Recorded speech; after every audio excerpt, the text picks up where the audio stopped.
This is Itavra Pandey and welcome to my channel The Quick Learner. Friends, coding decoding का हमने कल part 4 तक complete कर लिया था और आज हम शुरू करते हैं पार्ट 5।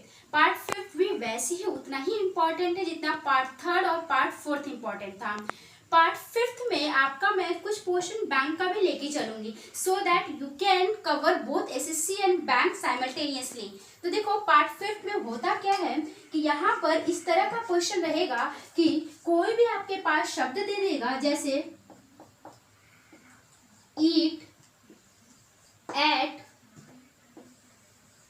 hour, is,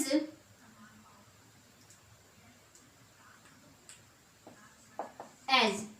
यह आपके पास कोई भी शब्द दे देगा और इसके ऊपर इसका हेडिंग रहेगा, क्वेश्चन का जो रहेगा कि आपसे बोलेगा कि निम्नलिखित शब्दों के प्रारंभ में कौन सा अक्षर जोड़े ताकि यह एक अर्थपूर्ण शब्द बन जाए। What letter will be added to the in this word initially so that it become a meaningful word। तो आपके पास चार ऑप्शन रहेगा। पहला ऑप्शन रहेगा S, दूसरा ऑप्शन रहेगा H, तीसरा ऑप्शन रहेगा N एंड चौथा ऑप्शन रहेगा Y। Among this option you have to select the appropriate one। आपको जो सबसे सही है वही चुनना है और एक ही शब्द ही चुनना है जो सारे ऑप्शनों में सारे शब्दों में लगाओ ताकि वो एक अर्थपूर्ण शब्द बन जाए। तो अगर हम देखो S को यूज करते हैं तो चलो अगर S लगाते हैं तो यहाँ पे क्या बन जाएगा, सीट। लेकिन अगर S यहाँ लगाएंगे तो ये बन गया सेट, चलो ये भी सही है। अगर S यहाँ लगाते हैं तो ये बन जाता है सोल। अगर S हम यहाँ लगाते हैं तो ये बना सिस। This is not any word। अगर हम यहाँ S लगाते हैं तो ये बनता है सैस। क्या ये कोई अर्थपूर्ण शब्द बना? ये S को लगाने के पश्चात नहीं बना, तो आप S को हटाओ। अगर आप S को हटाते हो तो आप second option just select the second option. अब H को सेलेक्ट करो, देखो H H H H H। Now see, all the words are meaningful। सभी शब्द क्या हैं, एक अर्थपूर्ण शब्द हो गए। H, hit, hat, are, his, has। समझ आया? तो ये है कि आपको बोलेगा कि कौन सा शब्द लगाएं कि एक अर्थपूर्ण शब्द बने या फिर कौन सा शब्द हटाएं कि एक अर्थपूर्ण शब्द बने। तो आपको ऐसे ही क्वेश्चन ये बैंकिंग में भी आता है और कभी कभार आपके स्टेट एग्जाम में भी आ जाता है। तो इसको आपने देख लिया। चलिए एक क्वेश्चन हम आपको देते हैं एज इन होमवर्क। चलिए देखिए, अब अगला क्वेश्चन रहेगा इसमें कि दिए गए शब्दों में कौन सा एक अक्षर हटा दे जिससे एक नया अर्थपूर्ण शब्द बन जाए। मतलब आप इनमें से कौन सा ऐसा लेटर है जो रिमूव कर दोगे ताकि रिमूव होने के बाद भी ये जो सारे वर्ड हैं वो एक मीनिंगफुल वर्ड के रूप में तब भी रहें। तो your options are S, T, O and none of these. तो इनमें से आपको बताना है कि कौन सा लेटर आप रिमूव करोगे। ये आपके लिए एज इन होमवर्क रहेगा। फिर चलते हैं हम नए टाइप के तरफ। चलिए देखिए, अगला टाइप रहेगा, क्वेश्चन इस तरह से रहेगा कि किसी सांकेतिक भाषा में शी इज क्यूट का अर्थ है ला रा पा। क्यूट और इनोसेंट का अर्थ है रा टा मा। इनोसेंट इज अवॉर्डेड का अर्थ है ला मा गा। एक बात हमेशा याद रखिएगा, ऐसे क्वेश्चंस में एक साइड आपका जो है मीनिंगफुल वाक्य लिखा रहता है, अर्थपूर्ण वाक्य लिखा रहता है और दूसरे साइड में मीनिंगलेस अर्थहीन वाक्य लिखा रहता है, क्योंकि वहां से आपको कुछ मतलब नहीं रहता है। और दूसरी बात ये होता है कि जितने शब्द यहाँ होते हैं उतने ही शब्द यहाँ भी होंगे, लेकिन जरूरी नहीं कि हर शब्द का भी क्रम वही हो। जहाँ पे जैसे मान लो यहाँ पे शी इज क्यूट लिखा है तो जरूरी नहीं कि शी का मतलब ला है, इसका मतलब रा है और क्यूट का मतलब पा है। ये उसी क्रम में नहीं लिखा होता है कभी भी एग्जाम में। अगर उसी क्रम में लिख दिया जाता तो फिर ये क्वेश्चन कभी एग्जाम में आपको दिया ही नहीं जाता है। It's a kind of puzzle जो कि बैंकिंग प्लस एसएससी के एग्जाम में दोनों में ही आते हैं। तो देखो इसको क्या कैसे करते हैं, हम क्या करते हैं कि इस तरह के क्वेश्चन में सबसे पहला काम हमारा होता है कि हम देखते हैं कि किन्हीं दो वाक्यों में किसी भी दो वाक्यों में सेंटेंस में कौन सा वर्ड कॉमन है। कॉमन का मतलब जो दोनों जगहों मौजूद है, दोनों जगहों पर मौजूद है। तो आपने देखा कि इस साइड में देखा तो शी इज क्यूट और क्यूट आर इनोसेंट में क्यूट एक ऐसा शब्द है जो दोनों वाक्यों में मौजूद है। आपने इधर देख लिया। इसी तरह से देखो कि इधर इन दोनों में कौन सा ऐसा शब्द है जो दोनों वाक्यों में मौजूद है। तो आपने देखा कि यहाँ पर आपको रा शब्द मिला जो दोनों वाक्यों में मौजूद है। आपने क्यूट और यहाँ पे इन दोनों क्यूट को आपने स्क्वायर बॉक्स से हाईलाइट किया, तो इधर भी इसके मीनिंग को भी किससे करोगे, स्क्वायर बॉक्स से ही हाईलाइट करोगे। तो यहाँ से क्यूट का अर्थ क्या निकल कर आ गया भाई, रा। अब आ जाओ दूसरे और तीसरे स्टेटमेंट को कंपेयर करो, दूसरे और तीसरे वाक्य की तुलना करो। तो जब आपने देखा कि दूसरे और तीसरे वाक्य में कौन सा शब्द कॉमन है, तो यहाँ देखा आपने कि इनोसेंट वर्ड कॉमन है। इनोसेंट को हमने एक अलग मार्क से नोटेशन कर दिया। तो इधर देखो कि इन दोनों में कौन सा वर्ड कॉमन है। तो जब आपने देखा तो इधर क्या कॉमन है, माँ कॉमन है। इसका मतलब ये हुआ कि इनोसेंट का कोड क्या निकल कर आ गया, एक तरफ से यहाँ पे आपने कोड निकाल लिया इनोसेंट का, क्या, माँ। Now compare the first statement with the third statement.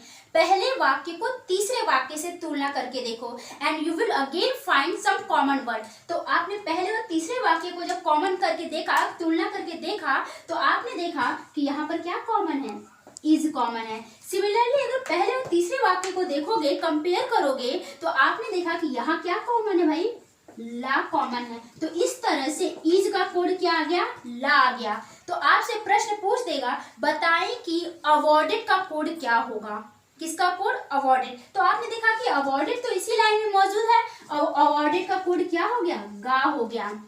अगर आपसे यहाँ पे पूछ लेता कि बताए शी का कोड क्या होगा, what is the code of she, तो आप देखो शी पहले वाक्य में मौजूद है और पहले वाक्य में कौन सा शब्द आपको मिल गया, शी का कोड, पा।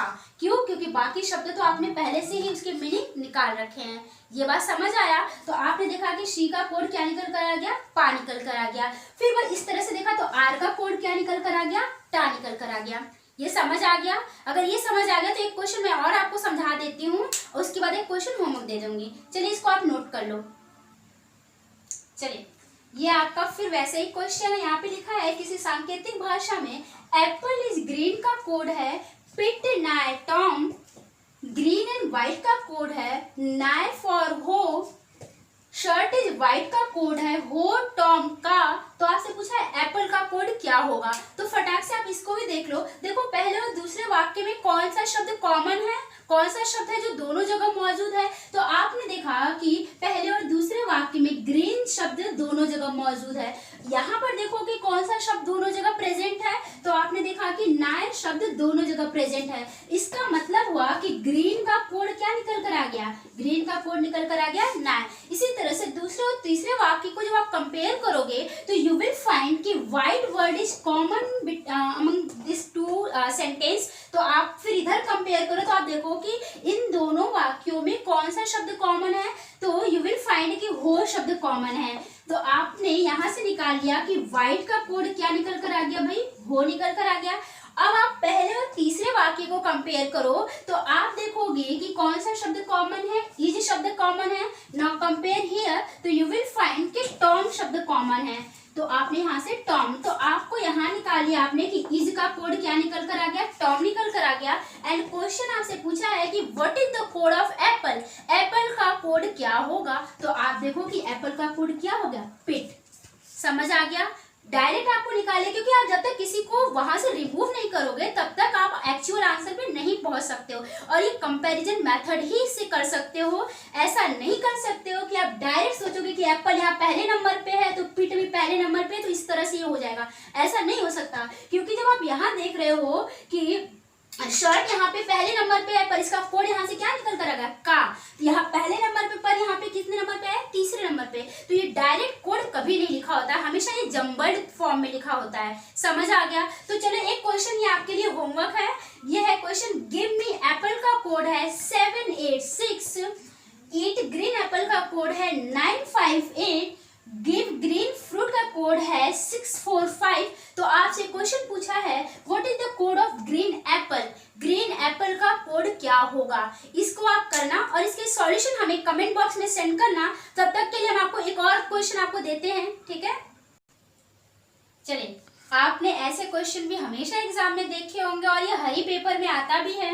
यहाँ पे क्वेश्चन बोला है, यदि किसी सांकेतिक भाषा में पुलिस को शिक्षक कहा जाए, शिक्षक को राजनीतिज्ञ कहा जाए, राजनीतिज्ञ को डॉक्टर, डॉक्टर को वकील तथा वकील को सर्जन कहा जाए, तो अपराधियों को कौन पकड़ेगा। तो एक बात, इस प्रश्न को बताने से पहले मैं आपसे एक बात पहले ही बता देना चाहती हूँ कि ऐसे प्रश्न जब भी आपके एग्जाम में आएंगे ना, तो सबसे पहला काम आपको ये करना है कि आपको ये देखना है कि जो भी प्रश्न आपसे पूछा गया है, जो भी प्रश्न आपसे पूछा गया है, इस प्रश्न में इसका वास्तविक संबंध किससे होता है, यानी कि इसका रियल रिलेशन किससे होता है। यदि मैं आपसे बोलूं कि यदि लाल को काला, काले को हरा, हरे को पीला, पीले को नीला कहा जाए तो रक्त का रंग क्या होगा। तो आप सबको मालूम है कि रक्त का वास्तविक रंग क्या होता है, लाल, और लाल को मैंने क्या कहा है, काला।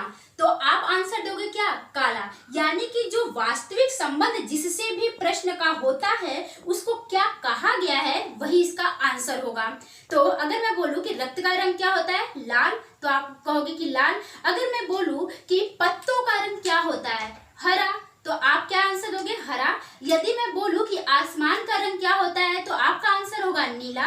यदि मैं बोलूं कि दूध का रंग क्या होता है, तो आप बोलोगे सफेद। यानी कि एग्जामिनर को यहाँ पर यह बात पहले से मालूम होता है कि प्रश्न जो भी वो आपसे पूछेगा उसका वास्तविक रंग या उस पर्टिकुलर व्यक्ति का वास्तविक संबंध किससे होगा, ये आपको पहले से मालूम होगा। तो बस आपको ये देखना है कि जिससे इसका वास्तविक संबंध है, यहाँ प्रश्न में उसको कहा क्या गया है इस पर्टिकुलर वाक्य में, वही उसका आंसर होगा। जैसे पहले प्रश्न में है, यदि किसी सांकेतिक भाषा में पुलिस को शिक्षक, शिक्षक को राजनीतिज्ञ, राजनीतिज्ञ को डॉक्टर, डॉक्टर को वकील और वकील को सर्जन कहा जाए तो अपराधियों को कौन पकड़ेगा। तो आप बताओ कि सबसे पहले अपराधियों को कौन पकड़ता है, कौन पकड़ता है, पुलिस। क्योंकि जैसे ही अपराधी का नाम आया वैसे किसका नाम आया, पुलिस। और आप देखो कि पुलिस को वास्तव में कहा क्या गया है, पुलिस को शिक्षक कहा जाए। तो पुलिस को यहाँ पे किस नोटेशन से इंडिकेट किया है, शिक्षक। तो आंसर विल बी शिक्षक। समझ आया। सिमिलरली सेकंड क्वेश्चन आपके यहाँ पे, यदि लाल को नीला, नारंगी को हरा, सफेद को पीला कहा जाए तो माणिक्य का रंग क्या होगा। अब बहुत सारे बच्चे ऐसे होंगे जो ये कहेंगे कि उनको माणिक्य का मतलब क्या होता है ये भी नहीं मालूम। और बात भी सही है, आपको माणिक्य पता ही नहीं होगा कि माणिक्य होता क्या है, तो उसके रंगों को क्या बताओगे। तो सुन लो, manik is a kind of stone. माणिक एक पत्थर है जिसका वास्तविक रंग क्या होता है, लाल होता है। हमेशा याद रखना, जरूरी नहीं कि जो चीज आपको यहाँ पे दिया रहे वो आपको पहले से मालूम हो। इसके लिए यू हैव टू लाइक कि aware from all the surroundings, आपको हर चीजों से इसके लिए अवगत होना पड़ेगा। तो माणिक के एक पत्थर होता है, काइंड ऑफ स्टोन, और इसका वास्तविक रंग क्या होता है, लाल। तो आप देखो कि यहाँ पे लाल को क्या कहा गया भाई, नीला। तो answer will be Neela. Hope आपको ये समझ आ गया होगा। तो एक क्वेश्चन मैं आपको होमवर्क दे देती हूँ इस पे। चलिए, ये आपका क्वेश्चन उसी पे है जो अभी मैंने आपको समझाया है। यहाँ पे क्वेश्चन है, यदि आग को पानी, पानी को हवा, हवा को भोजन, भोजन को भूख, भूख को प्यास, प्यास को तपिश और तपिश को ठंडक कहा जाता है, तो प्यासे को किस चीज की जरूरत होती है। इस क्वेश्चन में एक लॉजिक छिपा हुआ है और इस क्वेश्चन को आप बिल्कुल बहुत ध्यान से, बहुत केयरफुली करना, बिकॉज ये क्वेश्चन जो है जब आया था आपके पेपर में, अगेन इसको अटेम्प्ट करने वाले लोगों का रेशियो बहुत कम था। देखने में बहुत इजी लग रहा है बट ये क्वेश्चन इजी है नहीं। You can check the answer और उसके बाद जो है आप करना, इसमें कुछ नया लॉजिक है, मैं आपको बताऊंगी अगले वीडियो में। तब तक दूसरा क्वेश्चन आपका देखो, ये क्या है, यदि नारंगी को मक्खन, मक्खन को साबुन, साबुन को स्याही, स्याही को शहद और शहद को लाल कहा जाए तो कपड़ों की धुलाई में किसका प्रयोग किया जाता है। तो आपको बस ये देखना है कि कपड़ों की वास्तव में कपड़े किससे धुले जाते हैं। तो आप जिससे भी धुले जाते हैं, बस आपको ये देखना है कि उसको कहा क्या गया है। जो भी उसका आंसर होगा वो यहाँ ऑप्शन में आपके पास गिवन है। तो इस क्वेश्चन को आप करना और करने के बाद इसके solution you just send me on Telegram और फेसबुक और Instagram, wherever you feel comfortable. और उसके बाद don't forget to share with your friends also, because this is very important session of this today's coding and decoding topic. और उसके बाद जो है आप इसको सब्सक्राइब करना मेरे चैनल को, and please touch the bell icon also so that you will get the notification whenever a new video get uploaded. Okay, thank you so much to everyone.